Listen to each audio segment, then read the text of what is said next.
Welcome to Withdraw Consent. My name is Victor. This is Jack. So on this channel, maybe you get a little, downtrodden because it's, a lot of bad stuff's going on in the world. And so we're going to do a video today on a place in the world where things seem to be going good. I've heard good things about Hungary, the country, and they've kind of got a populism movement going on. And so we're going to give a kind of a high-level run-through of the different policies that they've enacted and just try to see, is it actually as good as we think? Are there downsides? Like, what's actually going on there? Jack? Okay, so there's going to be 13 references below. And I don't like any YouTube channels that aren't referenced if they're talking about facts. It's kind of like reading a book and it's got no appendix in the back, Yeah. Like it's got no references.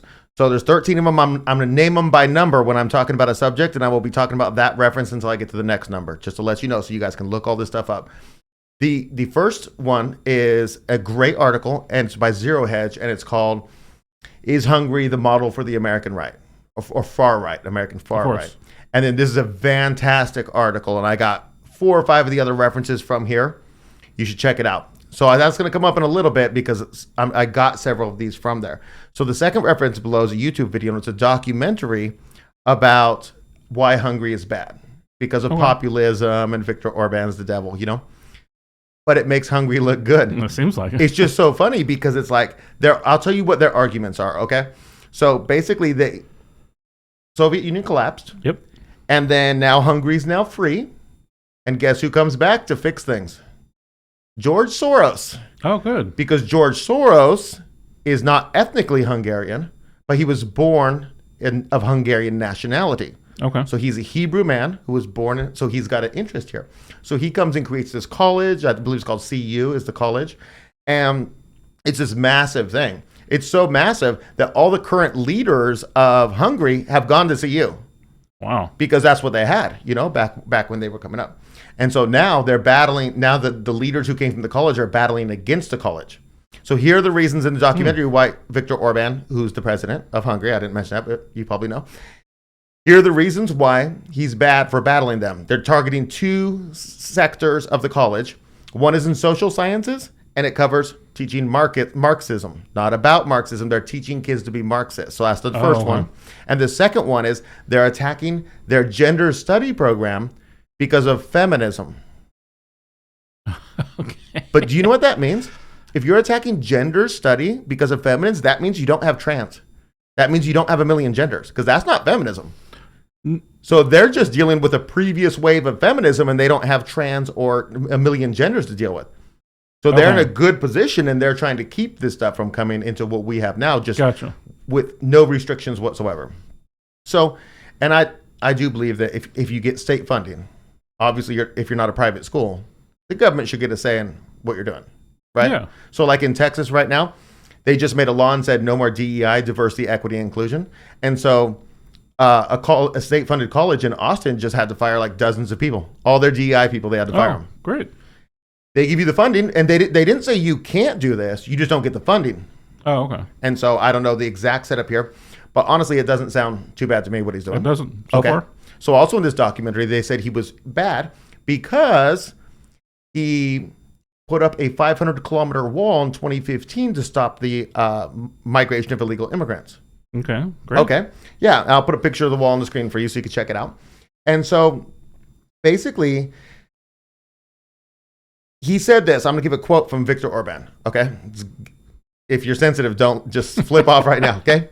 Hungary doesn't need a single migrant. For the Hungarian economy, the continued existence of the Hungarians, and the future of Hungary, we don't need a single migrant.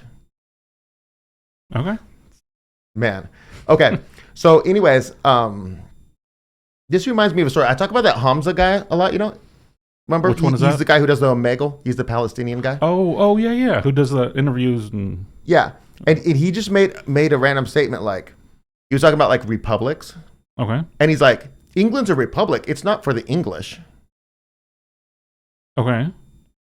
What do you mean it's...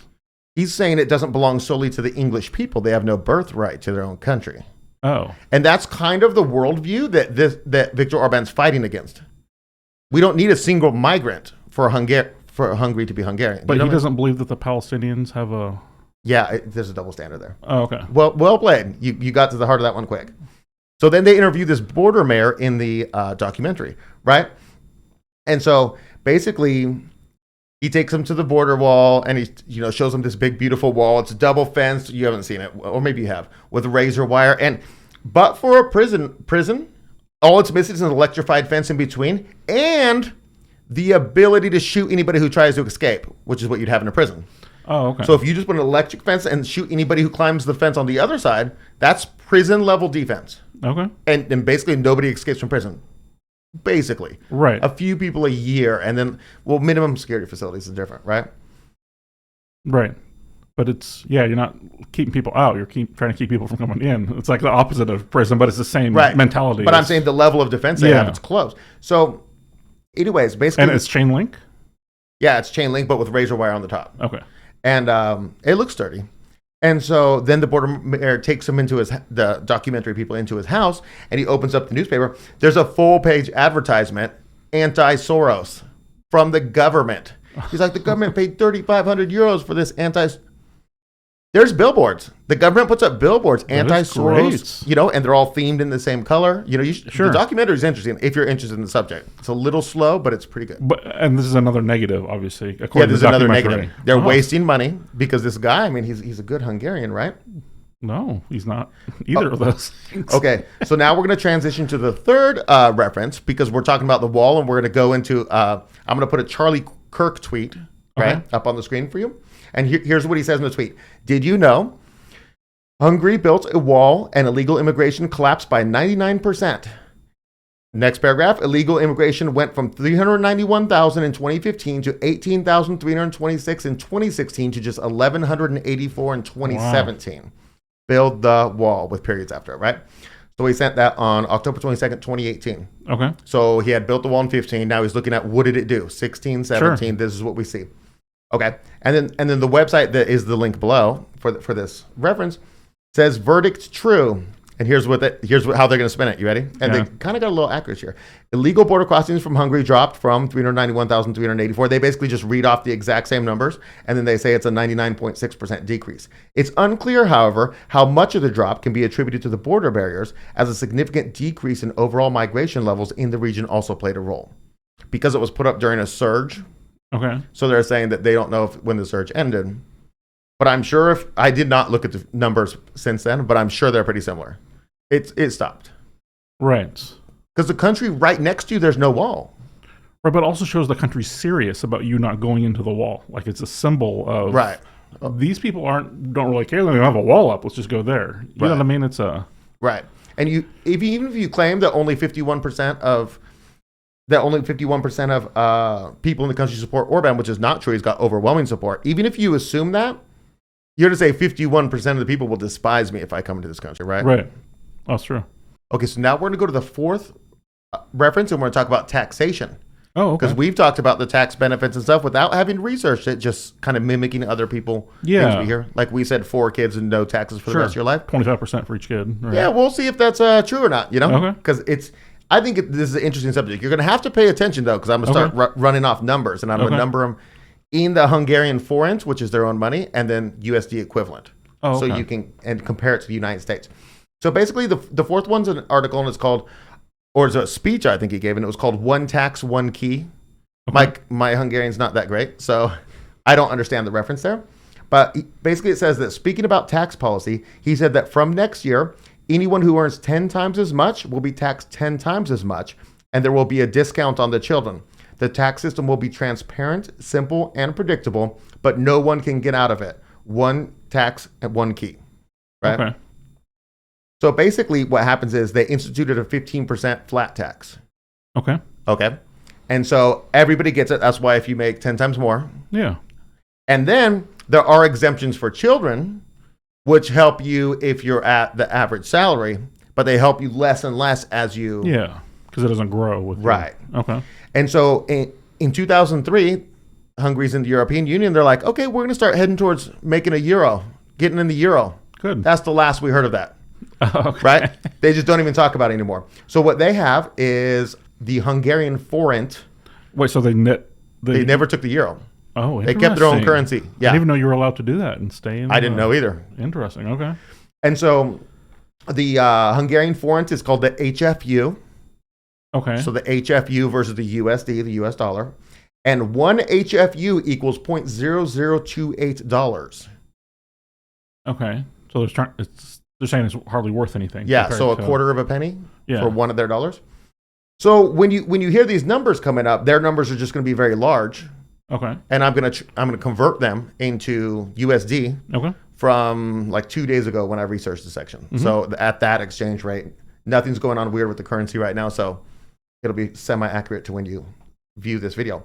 So if you look at reference number 5, there's a graphic. I'll put it on the screen. And basically, the first column is the number of children you have. This is translated from Hungarian, so that's why I'm telling them what in English it is. The second is the tax-based discount, and the third is the minimum amount of family discount per month. We're not really going to care about that last one very much because if you have another kid, you got plenty of room for discount. Okay. So, this is great. Tax credits for your child begin at the 91st day of pregnancy.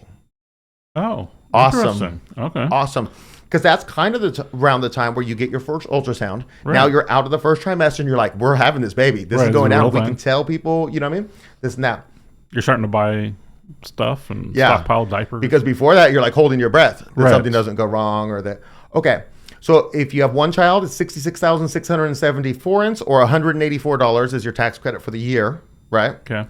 2 children, 266,000. I'm just going to round. 266,000 forints and 740 USD.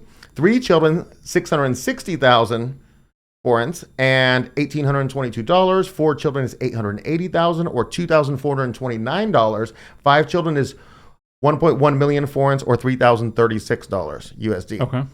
Doesn't sound like a lot, right? That does not. Okay. Here's the deal. And I've calculated this out to give them a fair shot here. The median income in Hungary is 5.916 million. So we're going to say about 6 million forints per year. That's how much you make per year, which is the equivalent of 16,327 USD per year. Not very good, right? It's not, but I mean, relative to the other thing, you're getting 12%. Okay, yeah. So the percent's going to work out good. And then we're going to factor in cost of living to see if that 16,000 is a good number or not. Oh, okay. Okay.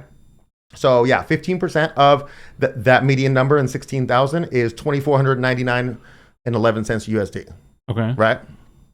If you have 4 children, you get $2,429 in credit, and 15% of the median income is $2,449. So it's only 20 USD over that you get taxed on, or that you have to pay. Okay. Okay. So the median income in the U.S. is $37,484. Okay. Reference 6 below shows the cost of living in the United States is 104% higher than Hungary. Food is at 92% higher. Housing is at 192% higher. Clothes are 21% higher. Transportation is 60% higher. Personal care is 82% higher. And entertainment is 92% higher. Okay. Right? In the U.S. compared to Hungary.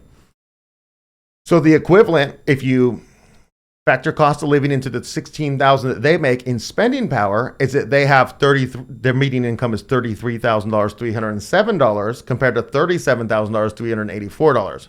So it's only slightly better on average in the United States when you factor in cost of living. But they would be paying, so they get slightly less than us in the median, but they also only have to pay $19.76 in taxes. And then if they have 4 children. How much does that salary pay taxes for in the U.S.? Like what tax? Yeah, I thought about that. Probably almost nothing. Yeah, because we're comparing a 4-kid house to a 4-kid house. Right. Yeah, I was just curious, like, how does that work out? Is it a wash as far as it's basically the same here? Yeah, I would say you're right. Yeah, that did cross my mind, and then I didn't research it. But you're right. So if you have 5 children in Hungary, it's basically the equivalent. Like if you made 45,550 USD per year in Hungary, if you made the equivalent of that, you would pay no taxes. I just put on there because that's so you can go about 1/3 over median income if you have 5 kids. Okay, so in the 7th reference below, we go to something. I almost finished my research on that tax stuff, and I was like, we were wrong about the lifetime thing. We weren't. I found this on a Hungarian government website. Link is in the description below. And so basically it says the measures announced by Viktor Orban during his State of the Union speech 2019 are meant to encourage women to have more children and reverse Hungary's population decline. The benefit includes a lifetime personal income tax exemption for women who give birth and raise at least 4 children, a subsidy of 2.5 million florins, which is $8,825, toward the purchase of a 7-seat vehicle for families with 3 or more children. Okay. So they get $8,825. And even if their cars are priced the same, but I bet you they're cheaper there if you convert it, Yeah. you know? And so I'll bet you that's worth way more there. But even at $8,825 for a 7-seat vehicle. Yeah. You know? It's a down payment. Yeah, even if you're getting something nice like a 30,000, like decent, 30,000, and that's pretty good. Okay. And then and check this out. You get a low interest loan of 10 million forints or $35,300 for women under age 40 who are marrying for the first time. You're under 40, you get married for the first time only, and you get $35,300 USD. Cool. And cost of living is 104% higher in the US. So that's the equivalent of over $70,000 Oh, wow. in the United States. It's your down payment on your house at Totally. least. It gets you started. It's beautiful, right? That's a good thing. Yeah. Okay, listen to this. Here's his quote on the topic from that State of the Union speech. You ready? Let's hear it. This is the Hungarians' answer, not immigration. Mic drop.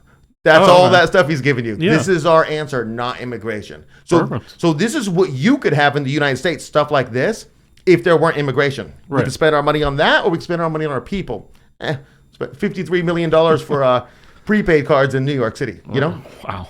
It's insanity. It totally is. So anyways, this is a really big pro, I'll say. Yeah. This is like, it makes my heart happy that they're doing this. But it's like there's subsidies for like solar and all that, which, whether it's good or not, whatever. But like this is something that's actually good for the people, like long term, getting the people to reproduce and all that. I think it's just great. But if you want a permanent renter class who lives paycheck to paycheck, these are terrible policies. Terrible. You do not want people to have a down payment for a home. You do not want them to have a 7-car vehicle. I'm stuck. I don't got a third row. I'll just say. Gotcha. It gets tight, we'll say, with the kids and stuff. I'm just saying.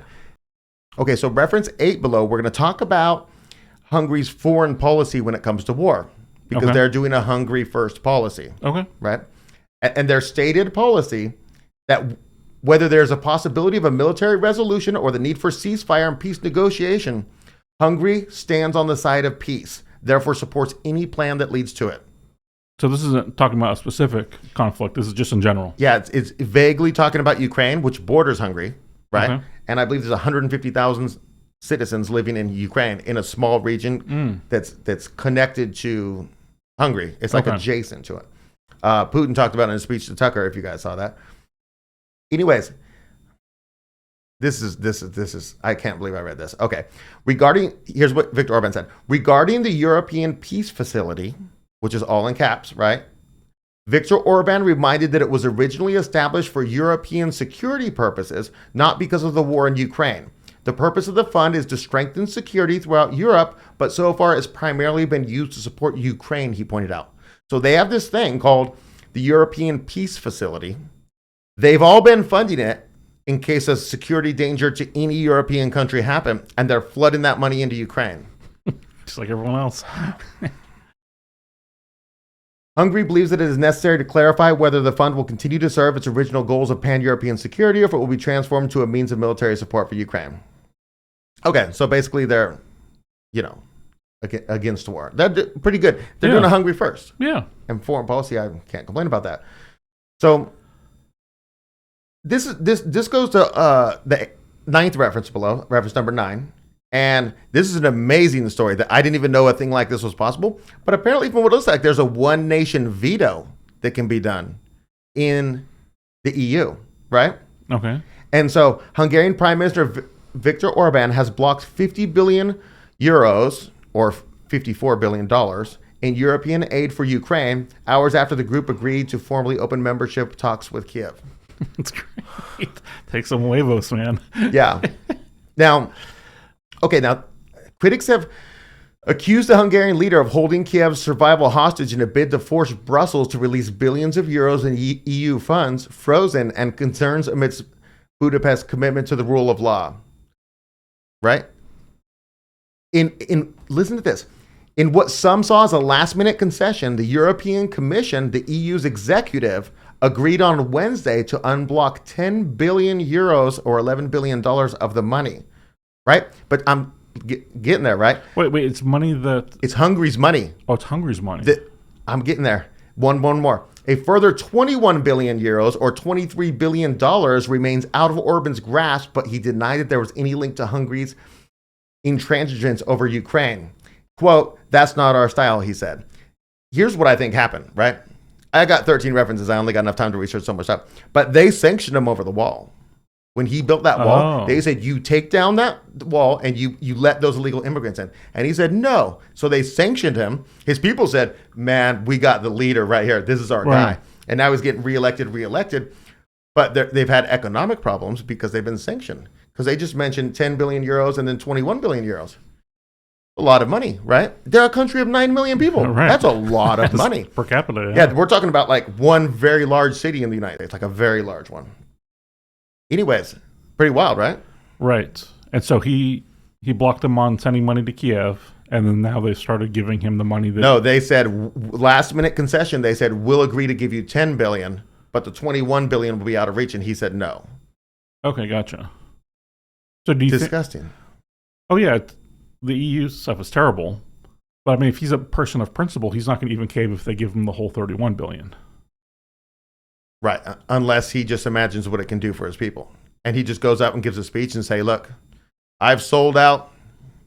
But see, he has to keep a good relationship with Russia, you know, because he's trying to move away from natural gas with them. But he wants to have, they're so close. He wants to have a good relationship with Russia. So that means he would block the aid to Kiev, right? Right. And so that's why I say even saying they could spend the 50 billion and getting my 31 billion back, he still might not do that, even if it's for the best interest of people because of Russia. Right.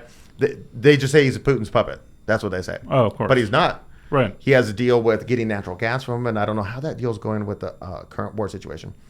But, okay, so the 10th reference below, more than a dozen European countries have joined a legal case against Hungary to protest the passage of its 2021 child protection law.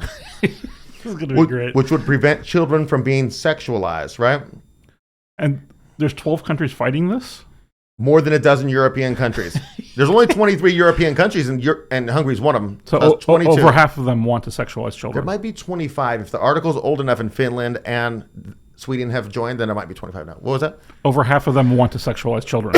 They want to sexualize children so bad they'll pay money to sue you so that your children will be sexualized. Isn't it clear who the good guys and bad guys are in this? You would think, right? You would think. So here's what the law does. Specifically, the law would ban content that, quote, promotes or portrays, end quote, what it refers to as, quote, divergence from self-identity corresponding to sex at birth, sex change, or homosexuality, end quote. That's terrible, right? Excellent. To minors, according to a press release from the European Commission, the governing body that brought forth the legal proceedings. Oh, to a press release from the European Commission, the governing body that brought forth the legal proceedings. Because they just said in that previous reference that this European Commission is the executive of the... It's just the head of the European Union. Oh, okay. That's wonderful. Okay. Orban... Oh, this is so good. Orban added that nearly 4 million Hungarians voted in favor of the law and sent a clear message that they wanted to, quote, ban transgenderism and LGBTQ propaganda for minors, end quote. He said the EU countries' efforts to protest the bill is a, quote, legal persecution, end quote, of Hungary. So 4 million people voted for this bill. How many voters are there in Hungary? You ready? 5,114,191 total votes in the 2022 election. So 80-ish%? Amazing. Wow. Just like it. You can't get 80% of anything in the United States. Not even close. And they talked in these articles too about how difficult he has a more difficult problem than you would in your country because he's dealing with people who've been propagandized by communism. He's dealing with people who are out there walking the streets who have been under communist rule. Now, they did have the Hungarian Revolution and they fought back against it, but there was a lot of morons there had to have been who just went around telling other neighbors and stuff. Okay, so now we're going to go down to, now we're going to talk about the bad stuff. Okay. I researched anything bad I can think of. There's probably more good stuff out there that I didn't research. I only have enough time in the day. There's probably more bad things, but I went to the main ones. Like, let's see, what can I just get them on? So in the 12th reference below, we're going to talk about inflation. Okay, I'm going to put a couple graphs up on the screen. So the first graph is in February 2024, Hungary's inflation is 3.6%, which is the 7th worst of the EU. Of the EU. So out of 23 countries, they're the 7th worst compared to the current inflation rate of the U.S. right now, year to year. And so it was last calculated in February. The same month, February 2024, is at 3.2%. Okay. So the difference is 3.6% in Hungary, 3.2%. So now I'm going to put a second graph on the screen, and this is going to show you from January 2022 to February 2024, where it's at now, what happened. And you're going to see that lower line, that's the EU inflation, and the higher line is Hungarian inflation, and it did go out of control.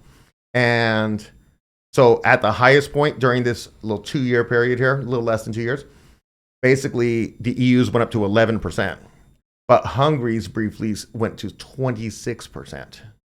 Okay. I mean, they had to put price controls, and then there were shortages on the shelves, and because they just had to get, they had to keep things affordable for people. So we had to put price locks on it, and now there were no eggs on the shelves, and people were like, "How am I going to make my holiday meal?" You know. So that did happen. That's a negative. But you're attributing this to how the government's running, and not the $31 billion that the EU is. Yeah, but it's like, I agree with you 100%. But I also feel like when you're governing, even if it's happening from outside, it's still a negative consequence. If you were going along with their program, you would have 11% inflation. Right. So you're getting a trade-off. You're getting all those positive things that I told you and more that I probably didn't research, and you're getting these negative things. You know? Yeah. But I don't think it's like ineptitude on the government's part. Yeah, just it's more how evil the people who are doing the sanctions, just like we saw with Libya, you know, all those different things that ruins countries. Right. Yeah. Right. Okay. So this one is a claim, and I put the entire law translated into English, so it's translated from the computer. Okay. The computer translated it, so it's not going to be don't count on it word for word being and quote it in another YouTube video or something. It's just a, whatever, translation. Okay, so it's up to you whether you think this one's good or bad. It depends on your views. This is going to be the 12th reference below. In 2019, a public education law extensively regulated private schools, effectively banning homeschooling, and made kindergarten mandatory from age 4. So like when the article, the very first reference is comparing this to the far right in America, they're like, no, we want our choice in our schooling, because that is a far right ideology, choice in schooling. Okay. And then this is effectively banning homeschooling. But it's, God, boy, I'm just 50-50 on this one. Because the reason why you want choice is because of how terrible the schools are. You're right. If they're actually trying to teach good things and they want everyone to have these good values, then I feel like that it makes more sense. Yeah, Man, because I don't know about this one. Yeah, because there's not really standards in the state I live in for homeschooling. You just do whatever you want. Yeah. And so we're trying to do the very best we can. But then there are other people who are homeschooling their kid, and there's not actually any homeschooling going on. Right, they're just staying at home. And then I look at that and I'm like, I'm in such a quandary. I'm like, I'll give up my right to not be regulated on to not be regulated on homeschooling, so that they be regulated. You know what I'm saying? Yeah. Anyways, I kind of said that in a funny way. But so now we're going to go on to the 13th episode. We're talking about gun control, right? Okay. To obtain a gun license in Hungary, an individual must fulfill the following requirements: be at least 18 years old, pass a psychological examination, right? Complete a firearm safety training course, obtain a medical certificate stating that the individual is physically fit to possess a firearm, have no criminal record, have a legitimate reason for owning a firearm, such as self-defense, hunting, or sport shooting. Okay. Once those requirements are met, the applicant can apply for a gun license with the local police department. The license must be renewed every 5 years, and the holder must undergo periodic medical, and psychological evaluations. So the types of guns you can own are bolt-action rifles, shotguns, handguns, and some semi-automatic firearms with certain restrictions. Okay. So you want to tell them what semi-automatic firearms are in case they don't know? Yeah, semi-automatic is one trigger pull, one round goes off. And it's fed from a magazine of some type. Yeah. Because the reason why a revolver is not is because it's okay. But well, that's semi-automatic too. Yeah, it's still semi-automatic. So as long as you don't have to pull the hammer back, it's yeah. And so that's trash because semi-automatic firearms are fine. And I just don't like this because if you got to tell them your reason self-defense, do you automatically get it? Because everybody's reason is right. self-defense. It's all going to be the same. And but if you have okay, so let's see what this law resulted in. okay. Gun ownership is 3.6 per 100 Hungarians. So 3.6% of the population. Okay. Right? There's 300,000 legal gun owners of 9,643,000 population. Also, gun crime is low in their country. Okay. But if you have a homogenous group of people, no illegal immigrants and no just all Hungarians, isn't gun crime going to be low? Yeah, but yeah. I mean, the stats are if you remove the 5 most dangerous cities, we're one of the safest countries on the planet. Oh, okay. So it's... And also you think like we've it's had not the guns. this thing that's going on where you got all these trans people shooting up schools and places and stuff. They're also fighting back against mental illness. Mm-hmm. Yeah, that's one I'm not too bad about. Like if a person is already having issues, the problem I have with having any law like that is if it's a subjective thing and do they move the goalpost? Well, now we're going to classify this as a mental illness, and now we're going to classify this and. But what I'm saying is I'm not saying take the guns away from trans people. Okay. I'm saying in Hungary, they're fighting the early pre-stage fight against their kids becoming trans. So now they don't have the mental illness. So now they're fit to qualify for a weapon. Gotcha. Because I don't want to detransition you. Right. I want you to be raised right and never have to deal with psychological problems. You know totally. what I mean? And then that's what they're going for in Hungary. Yeah. So basically, that's what I got. Okay. What do you think? I feel like the negatives are pretty small as far as the ones that they're doing to themselves. I'm still out on the inflation being... I know they're being punished for their choices, but they're trying to do the right thing. Right. And if you get punished for that, like, okay, I mean, it is what it is, but it's more of that's a reflection of the EU, I feel like, than a negative to Hungary, even though the people have to deal with it. Yeah. And I feel like a lot of problems I have when I'm watching people on YouTube and stuff is that they can't, I've said this before, they can't imagine a scenario where there is a leadership with, he's got a super majority, he can run everything, and who's actually working in the best interest of people. They've never seen this in their life. They don't think it exists. But I was in the same boat a couple of years ago. Right. Yeah. It's right here, though. You can go back to the Libyan model of, basically communism, and you could look at it, but he was trying for the best interest of people. Right. There's no doubt of that. But this is a decent model he's making. Yeah. And it's got some problems. Mm-hmm. But, I mean, it looks good, I think. Better than anyone else doing, I feel like, on Earth right now, or other... No, I don't know of any. If you know of any, put it in the description below. Definitely. I would love to know, but I don't know. We would have cooed him a year or two ago if there were, Yeah. And it's only allowed in Europe, Right. But I think I really enjoyed, sometimes it's laborious doing research. Yeah. And I'm like, I told you, I gave him a call. I'm like, man, I'm really loving this, Yeah. So I'm part ethnically Hungarian, So this also has some meaning to me, even though I'm full American, And so I just thought it was great. It's just uplifting to see somebody, they're talking bad about him. And I'm like, yeah, do that thing. Right. Do that thing. Yeah, go for it, Yeah. So it's very cool. And the people are so behind him, which means the people are in a good state of mind. And he's trying to keep them like that. So if you enjoyed this view of Hungary, the specifics and knowing that we were pretty much on the right track with as far as them being different than everyone else and actually trying to work for the people was very cool. It's nice to see that there's still a modern example of, like, it gives me hope that, okay, maybe this can be for other people too. And obviously it would have to be different for America, that type of thing. But hopefully this gives you a ray of hope. If you thought it was impossible, maybe it's not as impossible as you thought. And join us for probably some more negative videos coming up soon, and we'll see you then.